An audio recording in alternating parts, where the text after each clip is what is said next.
చేస్తున్నాం. సో నా పేరు సైదులు. నేను హైదరాబాద్ దగ్గరలో ఒక 40 కిలోమీటర్ల విలేజ్ మాది. మా విలేజ్ పేరు ఆరుట్ల. నా అదృష్టం ఏంటంటే పాన్ సార్కు సీన్ సార్కు నడువు ఉంటుంది మా ఊరు. ఇద్దరికి కలిగింది కాబట్టి ఈ దాకా వచ్చినాను. సో నేను వెస్టిజ్కి రాకముందు ఫార్మా కంపెనీలో మెడికల్ రిప్రజెంటేటివ్ నేను పనిచేస్తున్నాను 2010లో. అమ్మా ఓ అమ్మా అక్కవు కొంచెం వెళ్ళిపోతావా తొందరగా. మీరు ఎవరైనా లేస్తే నాకు ఏమనిపిస్తాడు ఆ మొక్కలేదా అన్నట్టు అనిపిస్తుంది. ఎప్పుడే జర లేవకూడదు. ఎవరికైనా లేచిపోతే ఇప్పుడే లేచిపోదు. 15 నిమిషాలు ఎక్కువ, ఇప్పటి నుంచి 15 నిమిషాలు 3 నిమిషాలు. సార్ జర కూర్చోండి ప్లీజ్. మయ్య గారు ఆయనకేనా ఫోన్ చేసింది? అయ్యేదా పైన పని? ఏమో ప్రాజెక్ట్ సగం అయిపోగొట్టున్నారు కదా. మేము లాస్ట్ టైం అందరం కలిసి థాయిలాండ్ ట్రిప్ పోయి ఉంటుంది. ఏడికి ఏడికి? థాయిలాండ్ అంటే మన దట్టనాలు కూడా పక్కన ఉన్నది కాదుగా, వేరే దేశం. మేము ఆటో ఎక్కితేనే జర అటు ఇటు ఉండే బ్యాచ్ మనది. నేను ఒక 40 మంది 20 మంది ఆడోళ్ళు 20 మంది మొగోళ్ళు కలిసి మా కర్మగాలి థాయిలాండ్ ట్రిప్కి ఎలిజిబుల్ అయినాం. అటు ఇటు చేసి ఎలిజిబుల్ అయితే 20 మంది లేడీస్ 20 మంది జెంట్స్. ట్రిప్కి వెళ్ళేటప్పుడు ఈడికెళ్ళి బస్సులో చెన్నై పోవాలి. నైట్ ఈడెక్కి రేపు పొద్దుగాల చెన్నై రీచ్ అయితే రేపు నైట్ ట్రైన్ ఫ్లైట్ అక్కడి నుంచి. ఈడికెళ్ళి నైట్ ఎక్కినాం బస్సు. ఆడోళ్ళు జర్నీలో ఫుడ్ తెస్తారా తేరా? ఈ వెస్టీల ఆడోళ్ళు అయితే ఇంకా ఖతర్నాక్. అంతా డీప్ ఫ్రై చేసినటువంటి కారపప్పలు, పచ్చికారం వేసినటువంటి కారపప్పలు విత్ టమాటా చట్నీ తెచ్చారు. ఇక మనకు అప్పుడప్పుడు ఆకలి అవుతుంది కాబట్టి జర్నీ విత్ గిర్నీ బొంత కప్పుకొని పురపురా పురపురా పురపురా అంటూ అంత పచ్చికారమే. అంతకు ముందుకే జర కింద మీద ఉండే లోపల 2-3 రోజులు కరెక్ట్ లేదు బండి. మధ్యలో చెన్నై దగ్గరికి తడ అని ఒక బార్డర్ ఉంటుంది చెన్నై ముందర, సుల్లూరుపేట దాంట్లో. ఆ తడకాడ పోయి ఆపితే ఒక హోటల్ దగ్గర ఆపిండు. పోయి ఎవరు ప్రయత్నం వాళ్ళు చేసుకోవచ్చు కానీ తటగాలే ఈఎంఐ చెక్ బౌన్స్ అయింది. కరపప్పలు కదా జలక దిక్కల ఆజా మైనై ఆవుంగా రాలే. చెన్నై పోయినాం. మన బ్యాంకులో చెక్ వేస్తేనే బౌన్స్ అవుతుంది ఒక్కోసారి, కొత్త బ్యాంకులో వేస్తే బెడిచి కొడుతుంది. చెన్నై పోయి హోటళ్లకు చెక్ ఇన్ అయిపోయినాం పొద్దుగా. పోయి మళ్ళీ ఎవరి ప్రయత్నాలు వాళ్ళు చేశారు కానీ వర్కౌట్ కాలే. ఇక ఈ గ్యాప్ లో చెన్నైలో ఒక మీటింగ్ పెట్టిన వాళ్ళు సత్యం సార్ టీం, మన కుప్శేఖర్ టీం మీటింగ్ పెట్టి సాయంత్రం నైట్ 11 గంటలకు ఫ్లైట్ అంటే మనకు కొత్త కదా. మా వాళ్ళంతా భయపడుతున్నారు ఫ్లైట్ ఎక్కుతారు. నేను చెప్తా ఏం భయపడకూడదు, నా భయం నాకు లీడర్ కదా. నేను లీడర్ కాబట్టి డర్ కావద్దు, నేను భయపడదు. ఇట్లా పోయి ఇట్లా దిగుతుందంటే మీరేం టెన్షన్ పడదు. కృష్ణ రావా అక్కడ వెళ్ళిపో దేవుడా. సరస్సు మేడం మాట్లాడిందా పొద్దుగాల? ఆమె మస్తు ధైర్యంగా కనబడుతుంది. కవిత మేడం ఆమె చున్ని తీసుకొని కవిత మేడం గట్టి ఈమె తలకాయ కట్టుకొని కూర్చున్నాయి. ఏమంటుంది తెలుసా? ఆపురో ఏడాపాలి, సముద్రం మధ్య ఫ్లైట్ ఏడాపాలి. ఆపితే కథే అదే లాస్ట్ ఆపుకవిగా ఆపు నీకు నడపడా అయ్యింది అంటుతావే. అలా సగం మనోళ్ళే ఉన్నారు. ఈ భయాందోళన మధ్యన ఫ్లైట్ బ్యాంకాక్ లో ల్యాండ్ అయింది. ఏం కాకలా? ఇప్పుడు ఎమర్జెన్సీ పనులు ఉన్నాయా లేవా? ముందే 3 రోజులు 3 చెక్ బౌన్స్ ఛార్జీలు పడతాయి. ఎయిర్పోర్ట్ లో దిగగానే అందరూ ఎవరు రూమ్ లో కాదు లడాక్ పని అన్ని ఉంటాయి. పోయి 40-50 ఉన్నాయి బాత్రూమ్. అందరికి పోయి రాలి పోయి కూర్చొని ఇక అర్జెంట్ కదా ఏం చూసుకోరు కదా, దబదబ పోయి ముందు అంత లోపల గిడబిడ ఉంది కాబట్టి పోయి కూర్చొని కొంచెంసేపు అయినాక చూస్తే నీళ్లు లేవు. పని స్టార్ట్ అయింది కానీ చేయి క్యాకర్నారు. నాకు ఒక్కని బాత్రూమ్ ఇట్లుంది అయింది, బయట కూడా ఇట్లే ఉందా. ఏ పుసుక్కున మనం పోయి బయట చెప్తే ఇజర్ పోద్దని చెప్పి శానిటైజర్ కొట్టుకునే బాటిల్ టిష్యూ పేపర్ ఉంది. అర్థమైంది, ఓహో ఇది ఇట్లా సెట్ చేయాలన్నట్టు. అందరం పనే పోగొట్టినాం.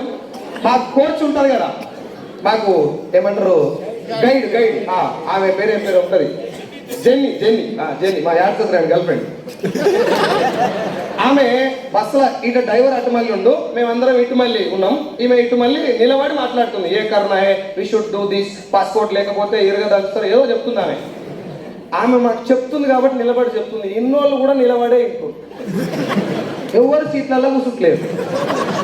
నేను లీడర్ కాబట్టి నేను ఒక్కనే నిలబడ్డా. వీళ్ళందరికీ నీళ్ళు ఎందుకు నిలబడ్డారని డౌట్ వస్తే అప్పటికి చిన్న ఒక ఆయన, సార్ థాయిలాండ్లో నీళ్ళుండే అయ్యండి అన్నాడు. అమ్మయ్యా సార్ నువ్వు కూడానా? అవును. నువ్వు కూడానా? బస్సు మొత్తం శంకరగిరి మండలం అని అర్థమైపోయింది. అందరూ సర్వమంగళం సీట్లలో కూర్చో నో ప్రాబ్లం అంత అయిపోయిన తర్వాత ఒక హోటల్ తీసుకెళ్ళింది. మాకు పోయేటప్పుడు భయం ఏముంది మనసులో అంటే, థాయిలాండ్లో 5 రోజులు ఉండాలి. 5 రోజులు ఎండబెట్టుకుంటాం. ఈ కొడుకులకి నిజంగా దమాకలేదు. నీళ్లు సముద్రం ఉంది థాయిలాండ్లో, పట్టాయ చుట్టుముట్టు సముద్రం ఉంది, నీళ్లు పెట్టలేదు ఎయిర్పోర్ట్లా. ఈ 5 రోజులు నీళ్లు పెట్టకుండా తినుడు ఎట్లా? ఈ భయంతో పోయినాం. కానీ మా అదృష్టం ఏంటంటే హైదరాబాద్ నుంచి పోయినాయని ఆడకు హోటల్ పెట్టిండు. మొత్తం నీళ్ళు అలా తెలుసు కదా, బందోబస్తు ఉంది. మంచిగా 5 రోజులు ఎంజాయ్ చేసి వచ్చినాం థాయిలాండ్ ట్రిప్లా. ఇప్పుడు ఎందుకు సార్ గిరి చెప్పారు మాకంటే, ఒకటి మీరు జర నవ్వుతారని, రెండోది ఎప్పుడన్నా థాయిలాండ్ కొడితే నీళ్లు కొనుక్కోండి. 20 రూపాయల వాటర్ బాటిల్ కొనుక్కొని, లేకపోతే అమ్మో చాలా ఇబ్బంది అవుతుంది కాక. ఈ మధ్యన ఇంకొక మంచి కుసుమం జరిగింది, అది కూడా మీకు చెప్పాలి. ఈ థాయిలాండ్ ఆ ఎయిర్పోర్ట్ లో పోయి ఒక ఆయన కూర్చున్నాడు, మన లీడరే. లోపల కూర్చున్నాడు, జర కింద మీదనే ఉంది. నిన్నటి నుంచి ఇబ్బంది అవుతూ ఆ ప్రయత్నం నుండి ఇక కొనకొచ్చి వచ్చే ముందు ఆయన బయటికి వెళ్ళా, ఇంకెక్కడ అయిపోవడు. యాదగిరి గుట్ట కాడికి వచ్చి యూటర్న్ తీసుకొని మళ్ళీ పోయి పోయింది. ఇది పరిస్థితి. గిట్లా ఉండరు కాక ఏడ కూర్చున్నా నవ్వుకుంటా సావురంటే ఏమైంది నమ్మకమే అంట. సావు చచ్చిపో. బిజినెస్ చేయమని అడిగిరా నిన్ను, ఆధార్ కార్డు ఏమన్నది, ఆ ప్రొడక్ట్ నవ్వి సావురా. గడపారు దిగిందా? ఈడ నవ్వవు. ఇంటికి పోతుంది, కోడి తీసేది ఇంట్లోకి పోయి కాయబెట్టు, ఏం మీకు వచ్చిన నీకు రాగానే చాయ్ పెడతారు. పోగానే బంగారం బాగున్నావా అన్నావా ఎప్పుడన్నా? ఆమె కూడా ఇంటే ఉంటుంది చాలా. ఎందుకంటే ఆమె 4 గోడల మధ్యలో ఉంటుంది కాబట్టి ప్రపంచాన్ని చూడడం కింద మీద ఉంటుంది. ఆమె మనసు రాగమా ఉన్నాడు. నువ్వు పోయినప్పుడు ఏం పోయి కట్టుకున్నావు, ఓకే నడు చెల్లి చాయ్ తాగదమ్మా అని చెప్పి ఇద్దరు కలిసి చాయ్ పెడితే జర బయట పడతారు. ఆమె కోపంతో గిన్నెలన్నీ ఎత్తేస్తుంది అనుకో, ఏం రోగం పుట్టింది అట్టిట్టాను నువ్వు అన్నావు అనుకో, ఆడళ్ళతో గొడవ పెట్టుకొని గెలిచే ఛాన్స్ ఉందా? ఏం సార్, లేడీస్ తోటి గొడవ పెట్టుకొని గెలిచిన మగోడు ఎవడన్నా ఉందా? అసలు గొడవ పెట్టుకోవడానికి అవకాశం లేకుండానే చేస్తారు మనకి. ఎవరైనా గెలిచిన వాళ్ళు ఉంటే చెప్పరు, సార్ నంది అవార్డు నేను అప్పు చేశాను మీకు ఇప్పిస్తా. ఆడవాళ్ళతో గొడవ ఎట్టుంటుందంటే, కొత్త వాళ్ళతో మాట్లాడుతున్నాను నేను, పాతలతో కాదు. ఆడవాళ్ళతో గొడవ ఎట్టుంటుందంటే, ఫర్ ఎగ్జాంపుల్ నువ్వు ఎప్పుడైనా ఫోన్ మాట్లాడుకుంటా గాజు గ్లాస్ టేబుల్ మీదకి వెళ్ళి పడేసినావు, ఇట్లా గుడ్ మార్నింగ్ అన్నావు, మిమ్మల్ని అడగలే అని చెప్పి గ్లాస్ కింద పడ్డది, పలిగిపోయింది. కిచెన్లోకి వెళ్ళి చపాతీలు కాలుస్తున్నావా వస్తుంది, పలగొట్టినావా? మొన్న కూడా ఇట్నే పలగొట్టినావు, పోయిన మంగళవారం కూడా ఇట్నే పలగొట్టినావు.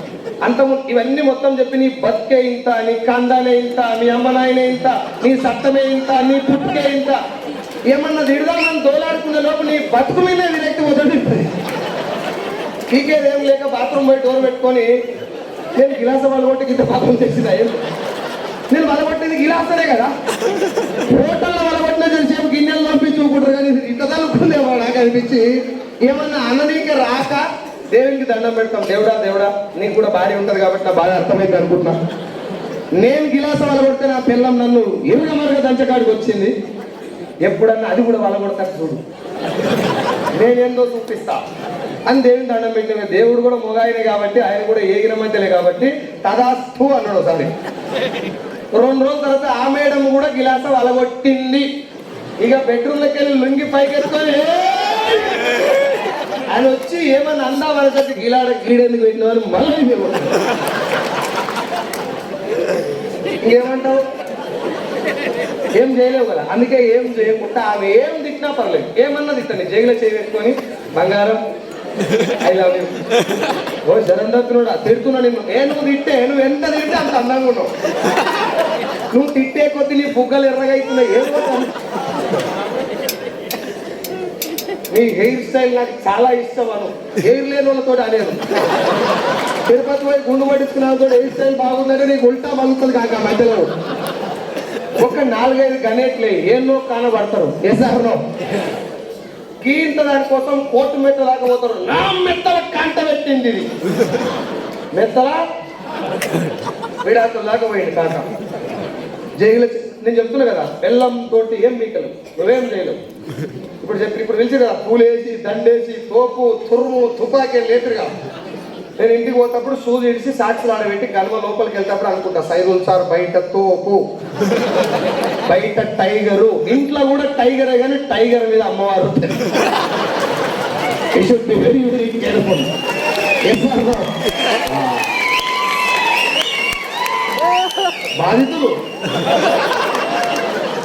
బాధితులు కరెక్ట్ సార్ నువ్వు చెప్పింది.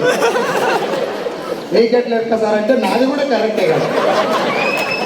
పిల్లంతో గొడవ పెట్టుకోవద్దు. ఫస్ట్ భార్యను మేనేజ్ చేయడానికి రాకపోతే టీమును మేనేజ్ చేయడానికి రాదు.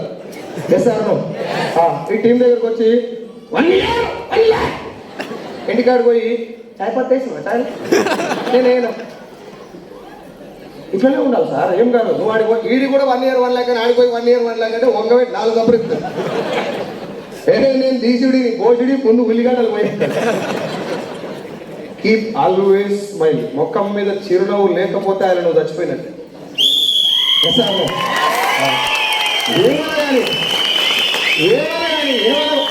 ఒక్కసారి సింపుల్గా ఆలోచిద్దాం. వచ్చేటప్పుడు పరివర్తనలే కదా వచ్చింది, మొలతాడు కూడా లేకుండా పట్టాం భూమి మీద. పోయేటప్పుడు మొలతాడు కూడా కట్ చేసి పెడతారు గుంతల. ఈ మధ్యలో జరిగే దాంట్లో వెస్టీజ్ ఉంటుంది, ఇంకోటి ఉంటుంది. పిడికిలు గట్టిగా బిగించి పోరాడితే లైఫ్ మారుతుంది, అవన్నీ ఉంటాయి. నవ్వుకు దూరం అయితే బతుకుతుండగా. ఇవన్నీ చేసే దానికోసమే కదా సార్. ముఖం మీద చిరునవ్వు ఉండాలి. పెళ్ళాన్ని చేసుకుంటుంది. నాకు తెలుసు, నేను పెళ్ళం గురించి చెప్తే ఎంత ఊపొస్తారు. కంట్రోల్ ఇవ్వాలి. ఇక్కడ సపోర్ట్లు ఎవరు గట్టి కొట్టారంటే అక్కడ వైపు ఉంటే సపోర్ట్ రావు, పక్కనే వైపు ఉంటే ఇంకా డేంజర్. ఎప్పుడు చూడండి ఎవరన్నా అడగగానే హౌ ఆర్ యూ అంటారుగా, నేను ఖతర్ నాకు నడు చాయ్ తాగదంతా. బాగున్నవారా అంటే టీవీలో అయితేనే గుంట తోడుకొని సావు టీవీలు అవుతాయి. టీవీ ముందర కూర్చుంటే టీవీలు అయితే ఆయన పడివే బయటికి రావాలి. పిడికిలు గట్టిగా బిగించి పోరాడాలి, అప్పుడు టీవీలు అవుతాయి. భగవంతుడు ఇచ్చినటువంటి చివరి అవకాశం వచ్చి చాలాసార్లు ఎంఎస్ఆర్ అంటాడు, మీ తాతనో మీ అయ్యనో ఎవరో పుణ్యం చేస్తేనే ఈ అవకాశం వచ్చింది నీకు, ఇది అల్లా తప్ప ఆపర్చునిటీ కాదు.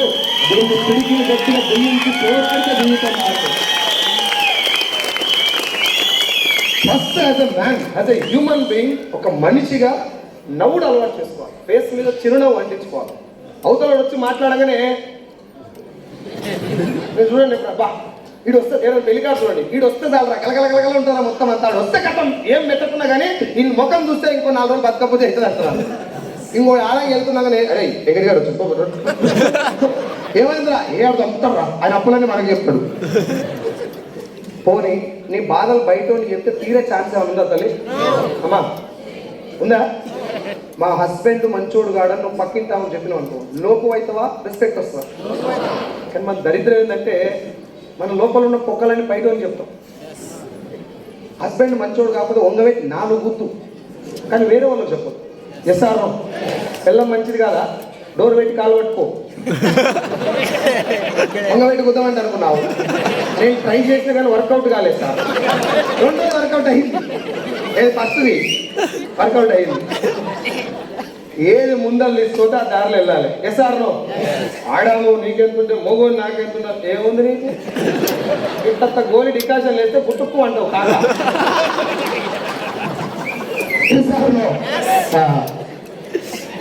ఇట్లా ఉంటున్నారు, ఏడికి పోయినా ఇట్లా ఉన్నారు. ఎవరు ఏమన్నా పర్లేదు, కొట్టుకపోని ప్రపంచం. పిడికిలు గట్టిగా బిగించి రోజు వెస్టీజ్ బిజినెస్ చేద్దాం, నచ్చిన పని నచ్చుకుంటూ చేసుకుంటూ పోదాం. కానీ నవ్వుకు దూరం అయితే గుర్తుపెట్టుకోవాలి, చచ్చిపోయినట్టు. ఇప్పుడు నవ్వవు 60 ఏళ్ళు కాగానే పొద్దుగాల పార్క్లల్లో అది లాఫింగ్ ఏమంటారు, ఏం సార్ లాఫింగ్ థెరపీ. అది మనకు అలవాటు లేదు కాబట్టి తెలియదు ఏ థెరపీ పడేది. అది నిజం నవ్వా ఉత్తున్నవా? పిల్లలు పొద్దుకంగా తప్పనిసరి. పోనీ ఈడ మనం గట్టిగా మాట్లాడతాం, 1,00,000 కారు దిగాలి పోరాడాలి, ఇంటికి పోయి డోర్ తీయగానే ఉల్లిగడ్డ తెచ్చినవా ఊకో, నేను యాదగిరి గుట్ట పుట్టుకొని పోయి మంట పెట్టుకొని వచ్చిన వచ్చే సంవత్సరం లెక్క తీసుకుంటా పిల్లగాడు తోటికి పోయి ముడ్డిగాడు. ఈ పరిస్థితి నుంచి బయటికి రావాలంటే 24/7 ముఖం మీద చిరునవ్వు అంటించుకొని లోపల పని 90 తూట్లు అని అంగి ఇస్తే నలకుండా చూసుకోవాలి. How are you? I am fine.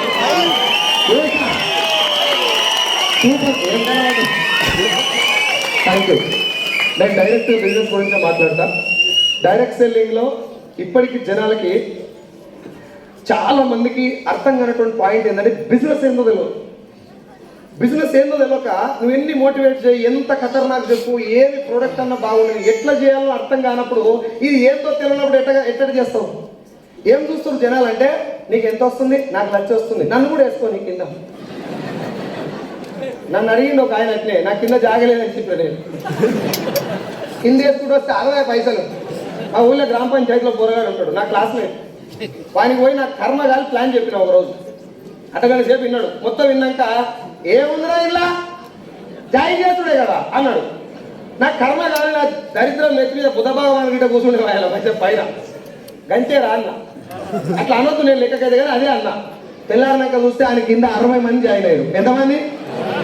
Phone చేసుకో, ఒరే నేను 6 నెలలు కష్టపడితే 6 కూడా రాలేదు, నీకు 60 మంది ఎట్టు వచ్చారు అంటే అట్లా ఉంటుంది మన తోటి. నీళ్ళే కలుపురా అవరా అన్నాడు. సరే అరే సీక్రెట్ ఏందో చెప్పురా అంటే ఊళ్ళో ఆధార్ కార్డులన్నీ నా దగ్గర ఫోన్ కింద అని కుదుకుంటూ వచ్చిన. సరే కుదిరిన కానీ ఓటీపీ చెప్పాలి కదరా. ఆ ఓటీపీ చెప్పాలి. ఫోన్ చేసిన పింఛన్ ఇయ్యాలంటే ఓటీపీ చెప్పని చెప్పారు. సరే అయిపోయింది, ప్రోడక్ట్ కొనాలి కదా, కొనిపిస్తా, పింఛన్ వచ్చిన పైసలతోటే కొనిపిస్తా. 2 చేతులు దండం పెట్టి చెప్పిన బడివే ఈ బిజినెస్ బంద్ చేయి, నా దోస్తువే నువ్వు కానీ బంద్ చేయి. నీ తోటి అవలగాల వల్ల ఈ బిజినెస్ సంకరాకపోయింది. ఇప్పటిదాకా ఆ 60 మందిలో ఏ ఒక్కరికన్నా వెస్ట్ చేయందో తెలుసా సార్? చెప్పిండు ఐడు 60 మందిని వేసుకుంటే పైసలు వస్తాయని భ్రమలో ఉన్నాడు. ఆ తప్పు కూడా ఉన్నాయి ఇప్పటిదాకా. తిరుమలగిరి పోతుంటే ఒక రోజు మధ్యలో హోటల్, తిరుమలగిరి కాదు వరంగల్ హైవే, నేను సత్యం సార్ రమేష్ సార్ పోతుంటే ఓ దగ్గర ఒక ఆయన బొండాలు వేస్తున్నాడు. ఆయన దగ్గరికి పోయి మనం ఉత్తకోకం కదా, మనిషి కనబడితే మన నెక్స్ట్ మంత్ చెక్ ఎంత, లాస్ట్ మంత్ ఎంత, కార్ ఎంత, ఇదే మాట్లాడతాం. కావాలని ఆడోళ్ళు ఇంకా కూడా కావాలని అడగాలి. అడగాలంటే మనం మాట్లాడాలి. అట్లా మాట్లాడుతుంటే సార్ మీరు ఏం చేస్తారు, వెంచర్ లేదు సార్ అన్నాడు. వెంచర్ లేదు అయ్యా, పంచర్ కాదు, వెంచర్ లేదు కదా సార్, వెస్టీజ్ అని చెప్పినాం. ఆయన బాగా విన్నాడు. రమేష్ సారు, నేను, మా సత్యం సార్ ముగ్గురం చెప్తే బాగా విన్నాడు. ఐడి ఇచ్చింది. నేను మానవుల కింద జాయిన్ చేసిన. ఫాలో అప్ చేయంగా 3 నెలల దాకా ఏం కొనలే. చేయంగా 3 నెలల దాకా ఏమి కొనలే. 3 నెలల తర్వాత ఫోన్ చేసిండు. అన్న బాగున్నావు అన్నాడు. అమ్మయ్యా ఇప్పుడు వచ్చిందిరా ఇంటికి అనుకొని ఫోన్ ఎత్తిన తర్వాత అన్న నాకు డౌట్ అన్నాడు. ఏం కొనలేదు, డౌట్ ఆడుతుంది. సరే డౌట్ అడిగినాక కొట్టడేమో అనుకున్నా. నాకు పైసలు ఆంధ్ర బ్యాంక్ లో పడతాయా, స్టేట్ బ్యాంక్ లో పడతాయా? సబ్బుబీ కొనలేడు, ఇప్పుడు కూడా కొనలే. ఐడియా ఎగిరిపోయింది. దీనికి రీజన్ ఏంటంటే బిజినెస్ ఏందో తెలియక. ఎస్ఆర్నో డైరెక్ట్ సెల్లింగ్ ఇండస్ట్రీలో నేను అడుగు పెట్టక ముందు ఒక 10 సంవత్సరాల ఫార్మా కంపెనీలో sales representative, medical sales manager, regional sales manager for entire Telangana. ఇది వెస్టీజ్ కంటే ముందు నేను చేసిన ఉద్యోగం. తెలంగాణ మొత్తానికి రీజనల్ సేల్స్ మేనేజర్ అవడం వల్ల ఏ మీటింగ్లకి, ఏ సెకండ్ ఇన్కమ్ సోర్స్ అనేది నేను ఫోకస్ చేయలేదు. నాకు లాక్డౌన్ వచ్చి 50,000 జీతం 15,000 అయినప్పుడు అంతకంటే ముందు మాట్లాడినటువంటి బాలం శ్రీనివాస్ సార్ నా డిగ్రీ క్లాస్మేట్. అది ఆయన దురదృష్టం, నా అదృష్టం. నేను ఘోరంగా ఏడిపించిన సీన్ సార్ డిగ్రీలో. నీకు ఎప్పుడు కలిసాడు. ఇంతగానో ఏడిపించినప్పుడు సీన్ సార్ వచ్చి వెస్టీజ్ అని ఒక అవకాశం చెప్తే సీన్ గారికి ఏమెక్కరా అనిపిస్తలేదా? అదే ఆలోచనతో దాదాపు 4 నెలల పాటు రోజు సీన్ సార్ మా దగ్గరికి వచ్చేది. నాకు చెప్పింది ఏంటంటే సైదులో ఈ బిజినెస్ ఏందో తెలుసుకో, నువ్వు జాయిన్ కాకరా, బిజినెస్ ఏందో విను. నాకేమనిపిస్తుందంటే ఇది గవర్నమెంట్ జాబ్, నేను గవర్నమెంట్ జాబ్కి అప్లై కూడా చేయలేదు. ఎందుకు చేయలే అంటే సీక్రెట్ మీకు చెప్పలేను, రాదు కదా చెప్పి. చదువు ఖతర్నాక్ చదువు చదివేది. అప్పుడు మేము బయట 9 గంటల దాకా బర్ర కాసేది. ఇంటికి వచ్చి దబ్బ తానం అంటే ఇప్పుడు మీరు చేసే తానం కాదు, అది వేరే ఉంటుంది అప్పట్లో. అట్లా చదివిన చదువుకు ఉద్యోగాలు వస్తాయా? రాలే. నాకు రాదని తెలిసి మీకు డౌట్ ఉంటుందేమో, వస్తుందో రాదని మీరు అప్లై చేసి పోరాడుతూ ఉంటారు. నాకు డౌటే లేదు, గ్యారంటీ రాదు, నో ప్రాబ్లం. నేను ట్రై చేయలే. వాడు ట్రై చేయటం కాదు, గవర్నమెంట్ జాబ్ కొట్టిండు. నా దృష్టిలో గ్రేటే కదా. ఇంత గ్రేట్ అయిన చెప్పినటువంటి కంపెనీ పేరు వెస్టీజ్. నేను గూగుల్లో కొట్టి చూస్తే తప్పులు కనబడుతుంది. ఎలా సీన్ సార్కి ఏం రోగం పుట్టింది, ఇంత బతికి సభలు అనుకుంటుండు. ఆయన మీద నన్నామం అంటుండు, తెలంగాణ మేనేజర్ ఇడా అనుకున్నాడు. 4 నెలలు నా ఇంట పడుతుంటే ఇంతగానో వీడు నన్నే బతిలాడుతుందంటే ఇంకెంత వస్తుందో నేను ఓకే. ఇప్పుడు బూట్ క్యాంప్ టికెట్ మీరు పెట్టుకోలే, నీ దోస్తులు పెట్టుకొని తీసుకొచ్చి మీరు నిన్ను కూర్చోబెట్టింది 3 పూటలు అన్నది పెడతాను. ఎస్ఆర్ నీకు నిజంగా నీ దోస్తు మీద ప్రేమ ఉంటే 500 బయటకు ఒకరు ఇచ్చేసేది, లేకపోతే పాపం కలుగుతుంది. నీకెట్లా సార్ వాళ్ళు పెట్టినారంటే మనం కూడా అదే బాగుంటుంది కదా. కానీ నేను ఇచ్చిన పెట్టనీళ్ళు ఇచ్చిన. సో సీన్ సార్ 4 నెలలు బతికినప్పుడు నేను ఏమనుకున్నాడు, ఈ బిజినెస్ లో నేను జాయిన్ అయితే మనం ముందే బాగా తెలివికల్లోలం అయితే. ఎవరు తెలివికల్లోళ్ళు? గవర్నమెంట్ జాబ్ వచ్చిన వాళ్ళకంటే అప్లై కూడా చేయలేడు తెలివికల్లోడు. Yes or no? ఎస్ఆర్ నో, మీరు కూడా తెలివికల్లోలే. సీన్ గారిని ఎవరు మోసం చేసిర్రు, అనవసరంగా ఇంకేదో మాయమాటలు చెప్పి సభల కంపెనీలు ఇరికిచ్చిర్రు. సపూరు కూడా వచ్చేదొస్తుందా? చిన్నప్పటి నుంచి లైఫ్ అయి రుద్దుకున్న ఎవరే కానీ ఇప్పుడు సంతూరు రుద్దుకున్న ఎవరే కానీ ఇస్తలేరు. ఇలా పైసలు వస్తున్నాయి సభల కంపెనీలు అంటే సీన్ సార్ అమాయకుని చేసేవాడు ఆగం చేసిండు. సీన్ సార్ అమాయకుడు, గవర్నమెంట్ జాబ్ కొన్ని లక్షల మందిలో కొట్టినోడు అమాయకుడు. మనం అప్లికేషన్ ముఖం కూడా చూడడం వల్ల తెప్పికాలం. ఈ గ్యాప్ లో సీన్ సార్ ఏమన్నంటే నేను గవర్నమెంట్ జాబ్ వదిలేస్తున్నా. కోరుకుంటుందా? కొట్టే చేసేది ఏం లేదు. For your kind information. నేను చెప్పిందాక అన్నం పెట్టరు మీకు. So scene sir government job వదిలేస్తున్నా అన్నాడు. చాలా కష్టపడి కొట్టిన గవర్నమెంట్ జాబ్ వదిలేస్తుందంటే అంతకు మించింది ఇలా ఏదో ఉండుంటుందని చెప్పి నేను మీటింగ్ పోయింది. నేను పోయింది ఎందుకు? ఒక నిమిషం ఇక టైం లేదు, ఒక్క నిమిషం. మీటింగ్ పోయింది ఎందుకంటే సీన్ గారిని పనిచేసి తీయాలి, ఆడెట్లా బాగుపడతాడు. నేను సైకిల్ మీద ఉంటే ఆడ కూడా సైకిల్ మీద ఉండాలి. మనం బాగుపడకపోయినా ఏం కాదు, కానీ పక్కన బాగుపడితే అసిడిటీ ఫామ్ అవుతుంది, పాడై అవుతుందా కాదా? నువ్వు అన్న నీ తోడ పుట్టిన నన్ను పోయి అడుగు, నేను ₹1,00,000 తీసుకుంటా, నువ్వు నాకు సపోర్ట్ చేస్తావా అని అడుగు. అవన్నీ ఫేక్ అంటాడు. మళ్ళీ నువ్వు గెలిచి లక్ష తీసుకున్నాక ఆడు మా తమ్ముడే. ఇది లోకం తీరు. మరి తోడ పుట్టినోడికి అట్టుంటే మా దోస్తు గారు ఉంటుందా ఉండదా? కొంచెం సీన్ సార్ బంద్ చేపిద్దామన్నా ఒకే ఒక లక్ష్యంతో నేను మీటింగ్ పోయినా. బంద్ చెప్పి అడిగింది అని చెప్పి పోయి మీటింగ్ లో కూర్చుంటే 6 ఉన్నారు ఆ మీటింగ్ లో. అక్కడ నాకు కొన్ని విషయాలు అర్థమైనాయి, మీకు అది క్లారిటీగా చెప్తారు. రెడీ? డైరెక్ట్ సెల్లింగ్ ఇండస్ట్రీ కొన్ని డేట్లు చెప్పాలి. చాలా మంది చేతులు ఎత్తిరి కొత్తలు కాబట్టి కొన్ని డేట్లు చెప్పాలి. 1920లో మొదలైనటువంటి కాన్సెప్ట్ పేరు డైరెక్ట్ సెల్లింగ్. అది మన భారతదేశంలోకి వచ్చింది 1996 లో. మన ఇండియన్ గవర్నమెంట్ ఫేక్ కంపెనీలు అంటే డబ్బులు కట్టించి ఎత్తేసి చెరాలు ఎత్తినట్టు టోపీలు పెట్టినటువంటి కంపెనీలు బంద్ చేసింది 2013లో. 2016 సెప్టెంబర్ 9వ తారీఖున పార్లమెంటు సాక్షిగా రామ్ విలాస్ పాస్వాన్ అనేటటువంటి ఒక మినిస్టర్ ఆధ్వర్యంలో 2016 సెప్టెంబర్ 9వ తారీఖు ఇండియన్ గవర్నమెంట్ ఈ డైరెక్ట్ సెల్లింగ్ ఇండస్ట్రీని లీగల్ చేయడం జరిగింది. ఒక 13 పేజీల గైడ్ లైన్స్ ఇవ్వడం జరిగింది. And second date 2021 after lockdown. నాలాంటి చాలా జీవితాలు ఎఫెక్ట్ అయిపోయినాయి. వాళ్ళందరిలో చాలా మంది ఇటువైపు చూడడం స్టార్ట్ చేసినప్పుడు డైరెక్ట్ సెల్లింగ్ ఇండస్ట్రీలో చాలా మంది వస్తున్నారు కాబట్టి ఇందులో మోసాలు జరిగే ఛాన్స్ ఉందని గమనించిన గవర్నమెంట్ ఆఫ్ ఇండియా ప్రపంచ దేశాల్లో డైరెక్ట్ సెల్లింగ్ ఎలా ఉంది, మన దేశంలో మాత్రమే chain system, money circulation scheme, నువ్వు ఇంత గట్టు ఇంత పట్టు, నువ్వు మునుగు ఇద్దరు ముంచు అని చెప్పి చాలా మందిని మోసాలు చేస్తున్నాయి. కాబట్టి ఒరిజినల్ ఇండస్ట్రీ ఏందో తెలుసుకున్నటువంటి ఇండియన్ గవర్నమెంట్ లో ఉన్నటువంటి consumer affair ministry Ram Vilas Paswan అనేటటువంటి ఒక minister committee direct selling original ఏందో తెలుసుకొని, నేను నీకు డేట్ చెప్తున్నా, కావాలంటే చేతిని నోట్ చేసుకోండి, రికార్డ్ చేసుకోండి. డిసెంబర్ 28వ తారీఖు 2021 after lockdown, immediate after lockdown. Lockdown తర్వాత పార్లమెంట్ లో మళ్ళీ దీన్ని ఒక గెజెట్ రిలీజ్ చేశారు. భారత్ కా రాజపత్ర అని రాసి ఉంటుంది. ఇఫ్ గూగుల్లోకి వెళ్ళి direct selling guide lines of India 2021 అని కొట్టండి, 14 పేజీల గెజెట్ వస్తుంది. ఇండియన్ గవర్నమెంట్ ఇచ్చినటువంటి గెజెట్ అది, రైట్. దాని తర్వాత మళ్ళీ రీసెంట్ గా 2023 జూన్ 21 తారీఖున ఫైనల్ గెజెట్ ఇచ్చారు. ఈ బిజినెస్ లో జనాన్ని మోసం చేయడానికి అవకాశం లేదు. కాకపోతే దీంట్లో జనాలు ఒరిజినల్ ఇండస్ట్రీ ఏందో తెలియక పైసలు చూసిపోతున్నారు. అని కారు వచ్చింది నేను కూడా పోవాలి, అని లక్ష వచ్చింది నేను కూడా పోవాలని పోతున్నారు. ఒరిజినల్ కాన్సెప్ట్ ఏందో జనాలు ఆగమవుతున్నారు. కాబట్టి మనం జనాలకు ఒరిజినల్ కాన్సెప్ట్ గురించి తెలవాలి. భారత్ కా రాజపత్రం, ఇది రీసెంట్ గా వచ్చినటువంటి గెజెట్. శ్రీశైలం కొంచెం జూమ్ చేయాలి, రైట్. అది చూడండి ఏముంటారా, డైరెక్ట్ సెల్లింగ్ ఎంబర్మెంట్, అది చట్ట సవరణ అంటారు, గుర్తుందా? ఇది మళ్ళీ రీసెంట్ గా ఇచ్చినటువంటి గెజెట్. మనందరూ అదృష్టం ఏంటంటే తెలంగాణ వాళ్ళు ఎంతమంది ఉన్నారు? అందరూ అనుకోరు, ఎవడో ఉంటారు ఆంధ్రులు, ఎందుకంటే అంటారు అందరని తెలంగాణ వాళ్ళే కదా. మనందరి అదృష్టం ఏంటి అంటే మొన్న 2016లో ఇండియన్ గవర్నమెంట్ గైడ్ లైన్స్ ఇస్తే 2018 నవంబర్లో తెలంగాణ గవర్నమెంట్ కూడా గైడ్ లైన్స్ ఇచ్చింది. ఇది మొదటి గుడ్ న్యూస్. రెండో గుడ్ న్యూస్ ఏంది, ఈ కోడిగుడ్డు మీద ఎంటికలు వీకే బ్యాచ్ కి నువ్వు చెంప వలగొడతట్టు సమాధానం చెప్పాల్సినటువంటి ఒక పాయింట్ ఏంటంటే సెప్టెంబర్ 13వ తారీఖు 2024, 3 నెలల కింద Jayesh Ranjan IAS and PC Chauhan IPS, ఒక ఐఏఎస్ ఒక ఐపీఎస్ ఆఫీసర్ ఒక మీటింగ్ కండక్ట్ చేశారు. ఆ మీటింగ్ టైటిల్ ఏం తెలుసా? Direct selling conclave, Telangana direct selling conclave. Photo ఉంటే పెట్టి తెలంగాణ డైరెక్ట్ సెల్లింగ్ కాన్క్లేవ్. ఏదో ఒక మీటింగ్ పెట్టి డైరెక్ట్ సెల్లింగ్ గురించి మాట్లాడలే, మీటింగ్ పెట్టిందే డైరెక్ట్ సెల్లింగ్ గురించి. ఒక ఐఏఎస్ ఐపీఎస్ ఏమో బిజినెస్ ఎట్లుంటుంది చేసుకోవాలి, ఇలా ఫేక్ ఏంది జెన్యున్ ఏంది మీటింగ్ పెట్టి అని చెప్తే ఐఏఎస్ ఒప్పుకోరు కానీ మా ఇంకటికి ఆడ ఒప్పుకుంటలేదు. అందుకే నేను ఒప్పియలేకపోతున్నా. 9 దేశాలకు పోయింది నా వెస్టీజ్. గౌతమ్ బాలి సార్ 9 దేశాల జనాలను ఒప్పించింది, ప్రధానమంత్రితో సహా ప్రెసిడెంట్తో సహా. ఇంకటిగా నా దరిద్రం ఏంటంటే ఎంకటి గారి మాట నేను కూడా పని చేస్తున్నా చూడు. ఇక నా అంత అవలగానే ఉన్నారు మీరు. అర్థమైందని చెప్పేది. Not only Telangana and Indian government, ప్రపంచవ్యాప్తంగా 120 దేశాల్లో పక్కడబందీ చట్టాలుండి అన్ని దేశాలు నెట్ మీద పెట్టుకున్నటువంటి ఒక వండర్ఫుల్ వ్యవస్థ డైరెక్ట్ సెల్లింగ్. నువ్వు నేను అనుకున్నట్టు సబ్బుల కంపెనీ కాదు ఇది. It is not the business of selling A soap, it is the business of giving a hope.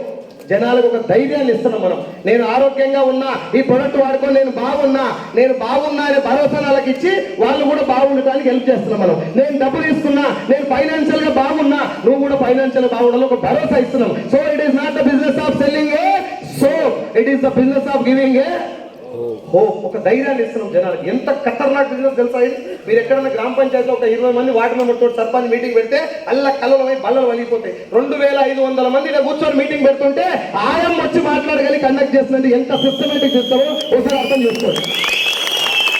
ఎవరు బాగా చదువుకున్నారు లేదు సార్, ఎవరు బాగా చదువుకున్నారు కాదు, అక్కడ వంట వడ్డించిన వాళ్ళతో సహా మొత్తం ఎస్సీజీఎన్సే. ఎంఎస్ఆర్ గారు మాకు సిస్టమ్ నేర్పించి ఈరోజు సార్ ఎక్కడ ఉన్నాడు, మేము ఇక్కడ నిలబడి సిస్టమ్ నడిపిస్తున్నాం. అలాంటి పవర్ ఉన్న సిస్టమ్ ఇది. వీటన్నిటికీ కారణం ఏంటంటే ఈ బిజినెస్ లో ఉన్నటువంటి జనాలకు చేసేటటువంటి ఒక మంచి ఉంది. అది కొంచెం ఒక 2 మాటలు చెప్తున్నాం. రెడీయా? ఇంకొకసారి నేను ఒక క్వశ్చన్ అడుగుతాను మిమ్మల్ని, కొత్త వాళ్ళని అడుగుతున్నా, పాత వాళ్ళు సబ్జెక్ట్. సరేనా? సరే రెడీయా? మీకు తెలిసి సంతూర్ సోప్ మంచిదా, మేడ్ మిక్స్ మంచిదా? గట్టిగా ఇంకొకసారి పాత వాళ్ళు కూడా చెప్పు. రైట్, సౌండ్ రావాలి. ఎవరెవరు మాట్లాడాలంటే రోజు స్నానం చేస్తూ మాత్రమే మాట్లాడరు, అప్పుడప్పుడు చేస్తూ ఎవరు మాట్లాడరు. సరేనామా?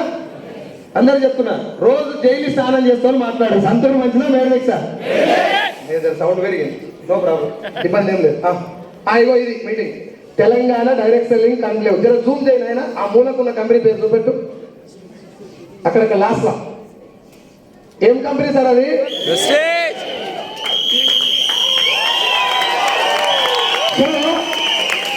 FIDSI federation of Indian direct selling industry. ఆ సంస్థ ద్వారా ఈ మీటింగ్ ఒక IAS officer from Telangana government, ఒక IPS officer PC Chauhan, IAS Jayesh Ranjan, వాళ్ళిద్దరు కలిసి పెట్టి మీటింగ్ ఏం చెప్పారు తెలుసా? డైరెక్ట్ సెల్లింగ్ అనేది జనాలు మోసం చేయడానికి అవకాశమే లేదు. డైరెక్ట్ సెల్లింగ్ పేరు చెప్పుకొని బయట స్కీములు నడుస్తున్నాయి, వాటితో జాగ్రత్త. మీరు జనాల దగ్గరికి పోయి జాయిన్ అవ్వండి అని అడగొద్దు, ఇది ఏందో తెలుసుకోమని చెప్పండి. You just create an awareness about this industry. జనాలకు దీని మీద ఒక అవగాహన కల్పించండి. ఇంట్రెస్ట్ ఉన్నోడు ఎవడు ఆగడు, ఈ బిజినెస్ ఏదో అర్థం చేసుకున్న ఆకలి ఉన్నోడు ఎవడు ఆగడు. ఎసారు కడుపు నిండా ఆకలి ఉన్నోడికి పక్క వీధిలో అన్నదానం పెడుతురని చెప్తే చాలు, ఉరికి పోయి తిని వస్తాడు. గొర్ర కూర్చుకుపోయి కన్నయ్య బుజ్జయ్య తినిపించాల్సిన అవసరం లేదు. ఎసారు సింపుల్ గా అడిగిన, మేడ్ మిక్స్ సోప్ మంచిదా సంతూరా? మళ్ళొక్కసారి ఏం వాడుతున్నారు ఎక్కువ? గట్టిగా. డాబర్ పేస్ట్ మంచిదా, కోల్గేటా? గట్టిగా. మీరు ఎంత గట్టిగా చెప్తే అంత తొందరగా మీటింగ్ అయిపోతుంది. డాబర్ పేస్ట్ మంచిది. ఏది వాడాలి? ఏది ఎక్కువ వాడతారు? కోల్గేట్. ఇప్పుడు మేడ్ మిక్స్ సంతూర్లో ఏది మంచిదంటే సంతూర్ అని చెప్పిర్రు, మేడ్ మిక్స్ అని చెప్పిర్రు, సంతూర్ వాడతారు. డాబర్ మంచిదని చెప్పిర్రు, కోల్గేట్ వాడతారు. మంచిదని చెప్పిందే వాడాలనా, ఆడు చెప్పింది వాడాలనా? మంచిది వాడాలి. మరి మంచిది వాడకపోవడానికి కారణం ఏంటిది? టీవీలలో కోల్గేట్ గురించి, సంతూర్ గురించి ఎక్కువ చెప్తారు, మేడ్ మిక్స్ గురించి, డాబర్ గురించి తక్కువ చెప్తారు. Yes or no? టీవీలలో ఎక్కువ చెప్తారు అంటే అది మంచిదేనా, బాగా ఫేమస్ అనా? ఫేమస్. ఇప్పుడు ఈ అమ్మాయి నిలబడతాను ఇక్కడ, రాను లేస్తావా? ఇప్పుడు ఇగో ఈమె అమ్మాయి, యాక్చువల్గా ఈ ప్లేస్ లో అబ్బాయి ఉంది అనుకుందాం, ఈ సైజ్ లో. వాళ్ళ అమ్మని రోజు ఏడిపిస్తాడు. చెడుగు వాడు ఊకే ఇండ్లతో అందరితో గొడవ పెట్టుకొస్తాడు, గిన్నెల వల్ల కొడతాడు, వాళ్ళతో లొల్లి పెడతాడు, రాయి తీసుకొని కొడతాడు, ఎప్పుడు కొట్లాడు చేస్తాడు, అమ్మ చెప్పిన పని తప్ప అని చేస్తాడు. ఈ పొరగాడు ఒక నాడు వచ్చి కాడ మమ్మీ ఏమన్నా పని చేయాలా అని అడిగిండు, ఇట్టి అనుకుంటా. అమ్మకి అప్పుడే అర్థమవుతుంది నా కొడుకేనో కొంపలాంటి వచ్చిండ్రు అని చూసొద్దు. ఎసార్ మ్యాటర్ వీక్ ఉన్నప్పుడు పబ్లిసిటీ పీక్లు ఉంటాయి. సంతూర్ సోపుల మ్యాటర్ లేదు కాబట్టి మహేష్ బాబు తోటి చెప్పాల్సినంత అవసరం వచ్చింది. థమ్స్అప్ తాగితే జీవితం సంకరాకపోతుంది కాబట్టి మహేష్ బాబు చెప్పాలి, విజయ్ దేవరకొండ చెప్పాలి, సమంత చెప్పాలి. కొబ్బరి నీళ్ళు ఎవరు చెప్పాల్సిన అవసరం లేదు. ఎసార్నో ఇప్పుడు కంపెనీ ఓనర్కి జాగ్రత్తగా రండి, ఒక్క పాయింట్ రండి. కంపెనీ ఓనర్కి ఏమర్థమైపోయిందంటే జనాలకు క్వాలిటీ ప్రొడక్ట్ ఇవ్వాల్సినంత అవసరం ఏమీ లేదు. అమితాబ్ బచ్చన్ చేతిలో పెడితే అగరబత్తీలు కూడా అమ్ముకోవచ్చు లేదు. ఇప్పుడు అమితాబ్ బచ్చన్ మీద ఫోకస్ చేయాలి తప్ప ప్రొడక్ట్ క్వాలిటీ మీద ఫోకస్ చేయాల్సినంత అవసరం ఏం లేదని జనాలు చెప్తున్నారు. నేను మేడ్ మిక్స్ అన్నీ అయితే సంతూర్ అన్నీ పెడుతున్నాను. వీడు షాప్ పోయి మేడ్ మిక్స్ తెచ్చుకోరాని, మేడ్ మిక్స్ మంచిదని తెలిసిన సంతూర్ తెస్తున్నాడు. గోకుడు పెట్టిన దాకా సంతూర్ వాడతాడు, గులగుల పెట్టాగానే మేడ్ మిక్స్ తెచ్చుకుంటాడు. ఎస్ఆర్ పళ్ళు ఊసిపోయిందాక గోలిగేట వాడతారు, ఊసిపోయిన ముందు డాబరు, దత్తకాంతి, పతంజలి, మెస్వాకు, ఫారూక్కి మంచి ఎప్పుడు గుర్తొస్తున్నాయి మనకు దావకాల్లో పడ్డాక, చెడు జరిగినాక. ఎస్ఆర్ నేను ఈ ఏమంటారు మన పానీపూరీలు, ఈ నూడిల్స్, బీడిల్స్ అంత అడ్డమైన గడ్డి అంతా తిని దావకాల్లో పడ్డా. నాకు దోస్తులు వీళ్ళిద్దరు, కోట్లు వేసుకున్న వీళ్ళిద్దరు, జాన్ జిగిరి జబ్బలు, చిన్నప్పటి నుంచి నాకు బాగా క్లోజ్ ఫ్రెండ్స్ అన్నట్టు. రమేష్ రెడ్డి సార్, కేదార్ సార్, ఎంతో చూస్తున్నాం వాళ్ళిద్దరు. ఆ ఒడే చూసిపోయినారు. వీళ్ళిద్దరు నన్ను చూస్తానికి వచ్చారు దావకాలు. ఏం చేస్తారు సార్ వస్తప్పుడు? కొబ్బరి బొండాలు, పండ్లు, పాలు, డ్రై ఫ్రూట్స్, డబ్బ రొట్టెలు, మంచి మంచి పౌష్టిక ఆహారం తెస్తారు. నన్ను చూసి సైదుల్ సార్ ఏమంటారు గెట్ వెల్ సూన్ అంటారు కదా, ఓ పువ్వు ఇచ్చి తొందరగా కోలుకోరా అయ్య కానీ దావత్ చేస్తున్నావు అని చెప్పి మంచి మాటలు చెప్పి బయటకు పోయి మళ్ళీ వాళ్ళిద్దరు ఏం తింటారు? పప్పు, కరిపప్పు, మంది, ఆంది, ఇంది అంతా. ఇప్పుడు నేను డాక్టర్కి ఏం చెప్పాలంటే సార్ నువ్వు ఏం టెన్షన్ వరకు పేషెంట్లు ఏమని బాధపడుతున్నారు కదా, ఇప్పుడు పోయిన ఇద్దరు మళ్ళీ వస్తారు, బెడ్ రెడీ చేసేట అని చెప్పాలి. ఇది జోకా నిజంగా జరుగుతుంది అంటే మనం వాడాల్సిన ప్రొడక్ట్ ఏదో మన చేతిలో, వాడు ఏది చెప్తే అది వాడుతున్నాం. దరిద్రం ఏంటంటే ఇప్పుడు మిమ్మల్ని అడిగిన క్వశ్చన్ కాదు సార్, 6 లక్షల మందిని అడిగిన ఇదే క్వశ్చన్, మేడ్ మిక్స్ మంచిదా సంతూర్ మంచిదా? అందరు చెప్పింది మేడ్ మిక్స్ మంచిదే, అందరూ వాడేది సంతూర్. అందరు చెప్పింది డాబర్ మంచిదే, అందరూ వాడేది కోల్గేట్. సో దీనికి అందరి కారణం ఏంటంటే అడ్వర్టైజ్మెంట్. కొన్ని వందల కోట్ల రూపాయల అడ్వర్టైజ్మెంట్ మీద ఇన్వెస్ట్మెంట్ పెట్టి మనకు అడ్డమైన ప్రోడక్ట్ వాడించడమే కాదు. మ్యాగీ నూడిల్స్ బంద్ అయిపోయింది, మీకు తెలియదా? బంద్ అయిపోయిన మ్యాగీ ఇప్పుడు నడుస్తుందా లేదు? ఇట్లా కొన్ని వందల ప్రోడక్ట్, డవ్ షాంపూ బంద్ అయింది, కిట్ క్యాట్ బంద్ అయింది, కిండర్ జాయ్ బంద్ అయింది, జాన్సన్ బేబీ పౌడర్ బంద్ అయింది, థమ్స్అప్ బంద్ అయింది, పెప్సీ బంద్ అయింది. ఆ ప్రొడక్ట్లు అన్నీ ఇప్పుడు ఉన్నాయి. మనం ఏదైనా ప్రోడక్ట్ ఇప్పుడు వెస్సీలో బంద్ అయితే మనం నడుస్తుందా సార్? ఒక్క ప్రోడక్ట్ బంద్ అయితే ఈ మీటింగే క్యాన్సిల్ చేసుకొని వెళ్ళిపోతారు. ఎస్ సార్, ఒక చిన్న కేసు పడితే కంపెనీ కూసాలు కదిలిపోతాయి. ఎందుకు అంటే ఇక్కడ మహేష్ బాబు లేడు, సైదుల్ గాడు. ఇక్కడ మహేష్ బాబు ఉంటే న్యూ మ్యాగీ అంటే పోతారు. ఏం కాదు, న్యూ మ్యాగీ ఏంటి మంచి, ఆ గుట్కా పోతలేదు, మిమ్మల్ని గుట్కా పల్లెకులలో హింస వస్తలేదు. అదే గుట్కా నేను చెప్తే గుండు వాళ్ళు కొడతారు. అవునా కదా? మహేష్ బాబు ముఖానికి పాన్ మసాలాకి సంబంధం ఉంది. ఆయన పర్సనాలిటీకి, ఆయన హెల్త్కు, హెల్త్ కాన్షియస్నెస్కి గుట్కాకి సంబంధం లేదు. కానీ హైదరాబాద్లో 2300 పిల్లర్సే ఉంటాయంట, మెట్రో పిల్లర్. అన్ని పిల్లర్లలో ఒక 30% పిల్లర్స్ మొత్తం మహేష్ బాబు పాన్ బాగా పట్టుకొని ఉన్నాడు. ఇట్లా పాన్ దీని సావరి. మనమేమో అది ఇట్లా అంటే మరి ఇట్లా. మహేష్ బాబు వాడతారా సార్ పాను? థమ్స్అప్ తింటాడా? థమ్స్అప్ తాగుతాడా? సంతూరు. సో నా పాయింట్ ఏంటంటే డైరెక్ట్ సెల్లింగ్ కి ట్రెడిషనల్ మార్కెట్ కి డిఫరెన్స్ ఏంటంటే మన దగ్గరనేమో ప్రొడక్ట్ వాడి మనమే చెప్పాలి అది బాగుందా లేదా.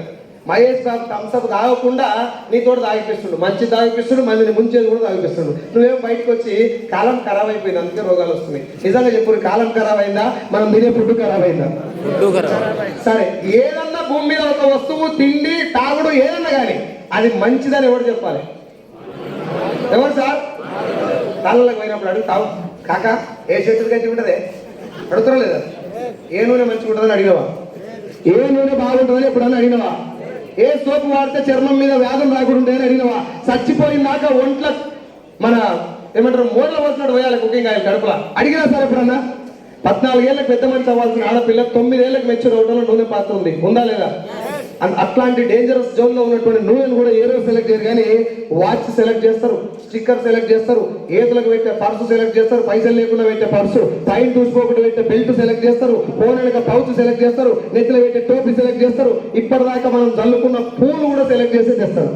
ఎస్ఆర్లో నిజం చెప్పు, స్టిక్కర్ ఎన్నేళ్ళు ఉంటుందా పెడితే? మాట్లాడరు, కూలీలో పెట్టి కొట్టిస్తా ఏమన్నా మాట్లాడితేనే అన్నం, లేకపోతే లేదు. స్టిక్కర్ ఎన్ని సంవత్సరాలు ఉంటుంది? గట్టిగా లేదనుకుంటారా కూలీలు? ఎన్ని రోజులు ఉంటుందమ్మా? 1 డే మొత్తం ఉంటుందా? ఇక్కడ పెట్టుకొని జర చెమట చిట్లాగా అనుకో, కుంకుమ అంటించుకోవాలి ఏమంటే 10 నిమిషాలు కూడా, ఒక గంట సేపుగా గాలి కూసిపోయే స్టిక్కర్ని గంట సేపు సెలెక్ట్ చేసే మనం చచ్చిపోయిందాక మన ఒంట్లో ఉన్న రోగాలను డిసైడ్ చేసే నూనెని సెలెక్ట్ చేయాలా లేదా? సెలెక్ట్ చేయకుండా వాడటానికి అడ్వర్టైజ్మెంట్ కారణం. మన అదృష్టం ఏంటంటే డైరెక్ట్ సెలింగ్, మొత్తం చెప్పాలి నేను ఇంకా. మన అదృష్టం ఏంటంటే డైరెక్ట్ సెలింగ్ ఏ